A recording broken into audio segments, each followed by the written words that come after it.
রবি ঠাকুর বলেছিলেন, পৃথিবীতে কাহারও অভাবে অধিক দিন কিচ্ছু শূন্য থাকে না। সত্যিই তো, আজ অবধি দেখি নাই কেউ জীবন থেকে হারিয়ে গেলে কারোর জীবন তার জন্য মন্থর হয়ে গেছে। শূন্যস্থান কোনো না কোনো সময় ঠিকই পূরণ হয়।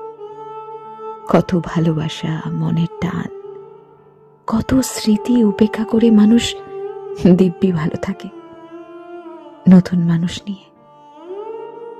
জীবনানন্দ দাশের একটা কথা আছে, প্রেম ধীরে মুছে যায়, নক্ষত্রেরও একদিন মরে যেতে হয়। ঠিক মানুষও নক্ষত্রের মতো, এই আছে আবার এই নেই।